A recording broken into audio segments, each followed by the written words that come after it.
So I guess I'll just talk more about how useful of an aid water is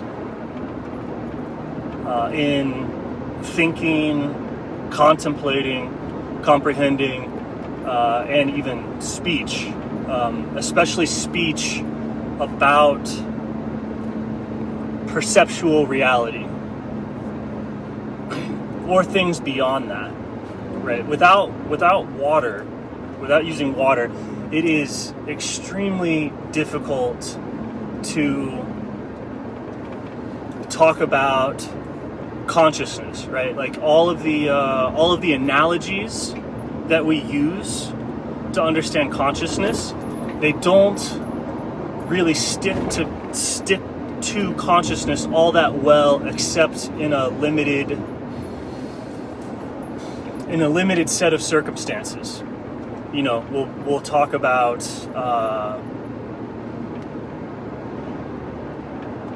awareness is like the sun, or some other spiritual truth or things like that. And everyone ends up walking away from it saying, it's beyond speech. It's not possible to talk about directly. Like the Tao that you can say is not the Tao that is, or things like that. But if you use water, and you know how to use water intellectually, you actually can reference and talk about and think about consciousness and awareness in, as far as I can tell, to the limits of my testing ability. I don't see any areas where my water analogies, my fluidic analogies break down, or they don't work, or they're limited, or it's not quite the right place to look. And I think this is possible because it's like the same way that you would go, oh, it's, you're sitting here and you go, it's not possible to hang, 3 feet above the ground, not standing on anything. It's just not possible to float. Nobody can do it. And you test it, and nobody can. You see nobody can do it, and you find this impossibility. And so, like, floating is as impossible as speaking about the Tao or speaking about ultimate truth. But if you use water, like, all of a sudden it's really easy to float. Anybody can do it. You can fly, you can float, you can do all sorts of impossible things in water. Things that are not connected are connected, right? Things that you normally would not be able to connect as a single object are connected as a single object in water. Like, all of these things become possible, and they happen with water. And that same thing that we observe water doing in the world, water can do the exact same thing for our thinking and reasoning and comprehending if it's used correctly. Like, you have to know where to place the analogy. So you have to look at where water is in relationship to your thought, or where water is in relationship to you or what you are. And then you can, the same way that, like, no matter where you are, no matter what you do, the water of your body is sticking to that. It adheres to it to a degree that I cannot readily separate my location, my being, and my states of consciousness. I cannot readily separate those from water.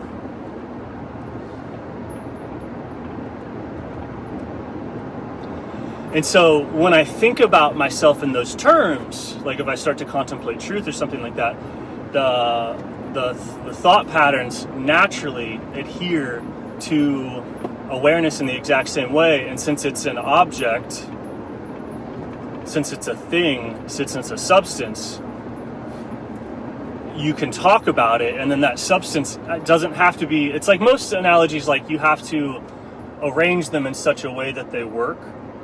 And water behaves so much like awareness that it naturally and innately sticks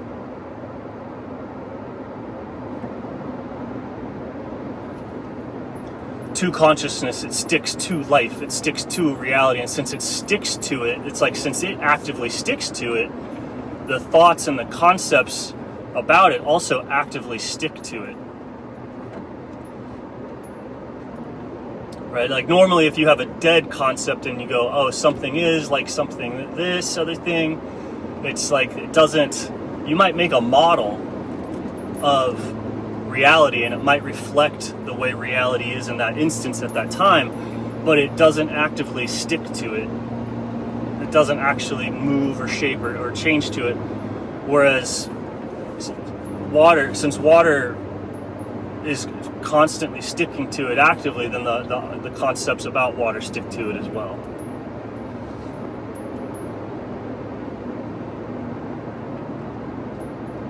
And then that substance, that mode of behavior, the way that water moves, if you can think that way, that substance, water, it contains all known human life and all life relevant to or pertaining to people for the most part. A large majority of it. There seems to be stuff outside of water, but even then we kind of can see with water that we're just talking about different densities of a field, right? Kind of different electron densities, different behaviors of this field, and these different densities behave against each other, like molecules and atoms and proteins and objects of differing densities. They will either merge with each other, their electromagnetic fields will merge, like how all the gases in the air are kind of merged together into one field, or one will be too buoyant and not be able to enter the other field because it's of a radically different density, it's a radically different buoyancy.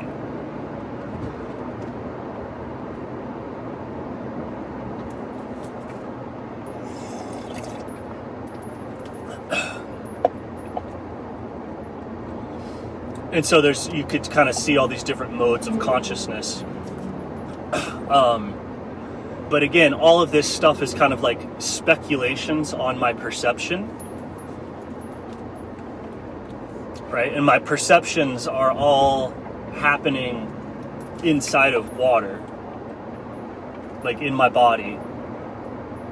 The fluid of my body is what contains the metabolism of my body, and the metabolism of my body is the substance of my perceptions and the substance of my thought. Like if I change the substance of my metabolism, if I change what my cells are doing, that life force, that chemical reaction, then my perceptions will change, or my thoughts will change.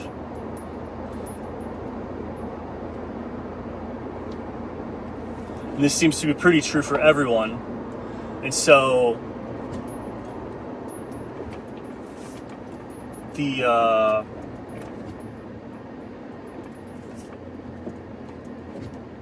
that is contained in water. That's the outside rule set. That's the substance or the ground of being.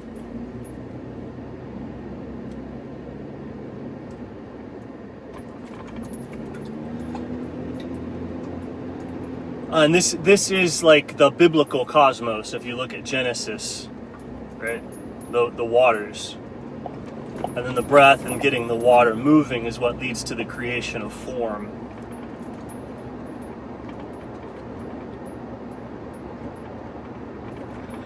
And so since water is kind of plain and simple, you take a bath in it and things like that, it's also the means by which anybody can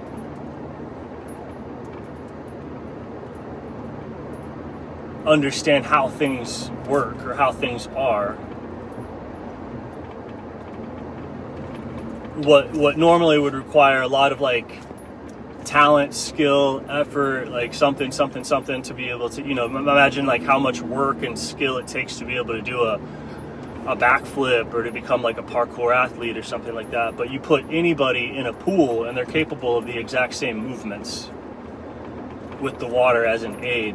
So there's all these like basically philosophical movements by which you can comprehend reality or know it And those movements are all made very easy in water, right? This is just the essence and the technique of baptism. Your ability to comprehend God, it's really only possible in water and through water. Just like it's kind of only possible to fly in water. And then there's this realization of, like, this is somehow related to God. This is somehow related to awareness. I'm in awareness. My awareness is in God. Like, the substance or the medium, like, within which I exist is full and thick, right? The air, the space, everything around me is as dense and thick as flesh. It is the flesh of God. My body is existing in God's body nearly inseparably, right? And then so the like, noticing this, right? Since our awareness, this perfect Platonic archetype, like the ideal realm and all that, is existing, this pristine bodiless thing is existing in this like bloody flesh, this bloody water. And so, partial realizations of that is more like a horror movie. I think there's a lot of evil. There's a mystery around the flesh,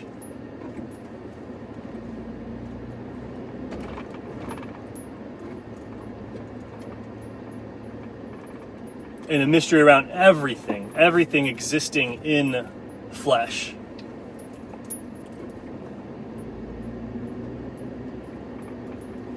You know, because that's the next from the jumping off point of like, oh, well, all my perceptions are arising in water because the water contains the chemical reactions that are the foundation and the basis of my perceptions.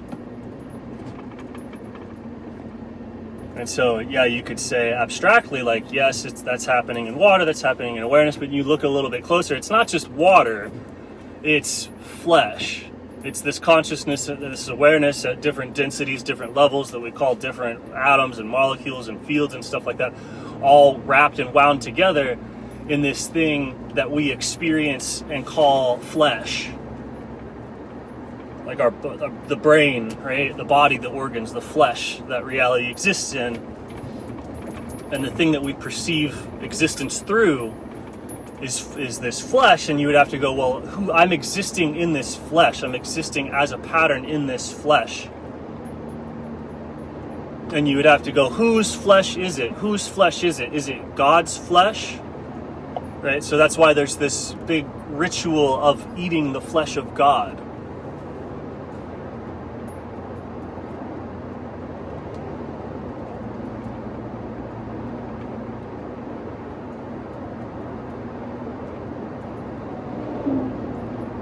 The bread and the wine. And you have to at least eat something, even though everything is happening in God's flesh. To eat that flesh, you have to eat something. Right? At any point in all these perceptions, it's like the perception's there, the world's there, the nervous system is there, but then under that perception, under that neural activity that's giving rise to the object, right, which is almost an idea, a form, there's flesh under that. So if you, as a being, can bite into that reality and eat the flesh that's hosting the perception, right? This is the higher flesh.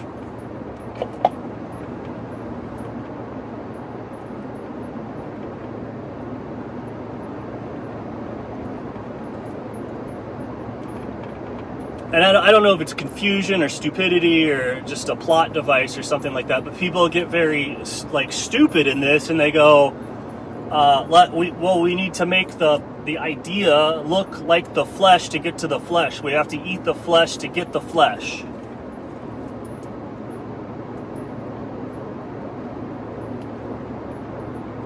And the closer the flesh is to God, right? Like if it's a pure innocent being, if it's a pure innocent animal, if it's a pure innocent child, those things that are close to God, if we eat those things, we're eating the flesh that is closer to God, and so we will ascend as those. Because if you eat something, you're above it, you're beyond it, you've consumed it, right? So if you can eat the flesh of God,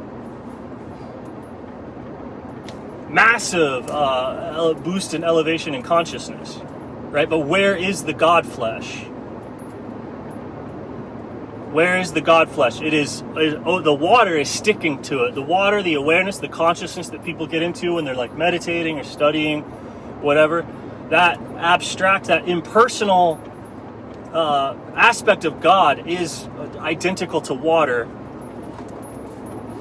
right? But the water is very clean. It's a clean idea. It's just there's stuff dissolved in it. It's the ether giving rise to reality, quantum vibrations, waves. But the actuality of it is that it's the water is adhered to flesh, and the water moves around and acts the way it does because it is flesh. So then that's the mystery of the personal. Whose flesh is it? And that's why people say that Christ is the God, is the flesh, is the body within which this world exists. The same way that all of your ideas and everything is happening in your flesh. All of this is happening in the flesh of God. In the what kind of flesh is it? It's happening inside of human flesh. That flesh.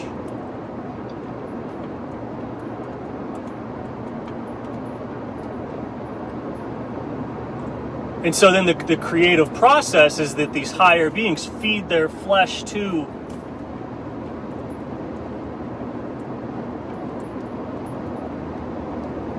the creation, and that's like people, all flesh takes part of this in reproduction, right? Reproduction is an idea or an activity in the flesh giving rise to more flesh, another body.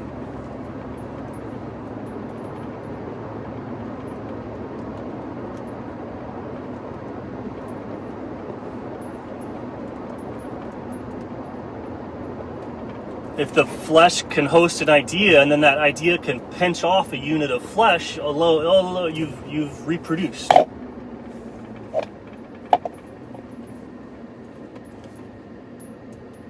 And so there's these like big cosmic, mind-blowing mysteries behind all these different religions and this occult worship and right, but it's all very simply just look at what the water is doing. You can study it a little bit with the science, like find out about the neural impulses and the optic nerve and the metabolism and the creatine and the caffeine and the DMT and the other drugs in the chemistry. Like, how does that, study all of that? Study the DNA. Okay, but just look at what it is and look at what it's doing in water. Look at the arrangement of it in water. Where's the air going? Where's the molecules going? Right. Look at the energy from the sun. How does the energy from the sun move through the food, the life chain, the food chain? Right. These are all basic patterns that are happening in awareness or in life.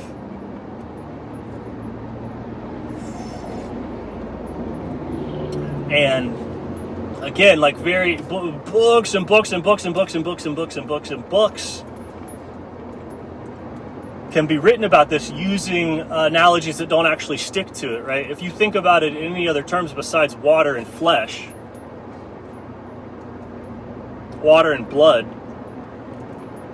right? The two fluids that spilled out from God at the point of the creation of this age, at the crucifixion. If you use any sort of other types of thinking besides that, your analogies don't stick. So you have to use this is happening then, this is happening then, this is happening then, this is happening again, and you get an infinite number of tomes with how to comprehend or to think about any whatever situation of what it's doing. But with the water thing, it sort of writes itself. It thinks itself, right? It's auto poetic. Just like this is kind of like thinking or creating itself in a certain way. If you think about it in the same way that it's thinking, if you think about it in reality the same way that like God is thinking about reality, which is like this, it's thinking just like this. If you think like that, then your comprehension will be auto poetic.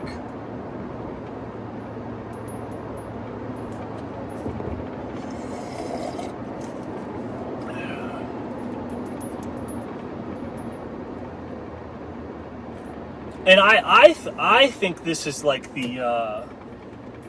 this understanding or this picking up or this inheriting the water. I think it's a big deal.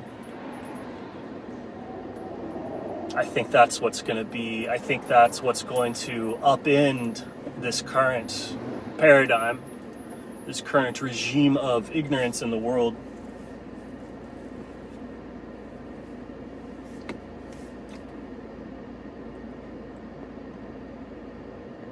Like at some point, wisdom is going to flood the world, and everyone's like, where is this wisdom going to come from? Where is this destruction of ignorance going to come from?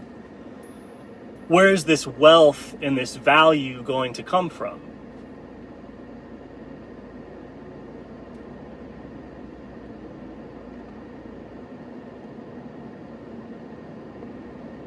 And historically, it comes from water. It has to come from water. Even if it's like a normal death, it's still, the death comes to you through water. Like if you get attacked with a sword, that sword still only ends your life by entering into the water of your body.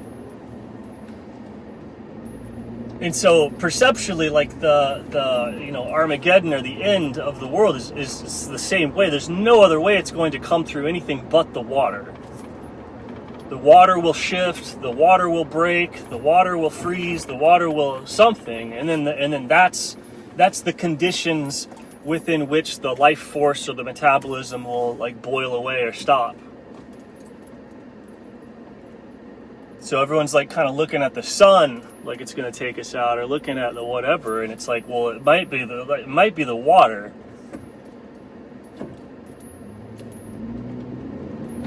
Which is, it's everywhere, right? The water is everywhere.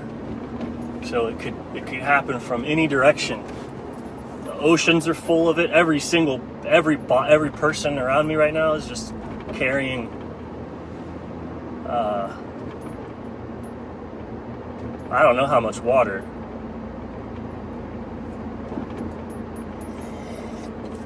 I don't know if there's any stopping it. You think I can get my registration? Is it closed? Is it open? When do they open?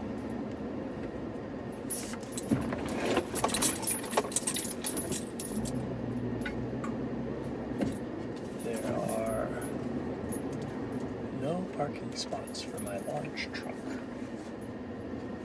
That one's a good one.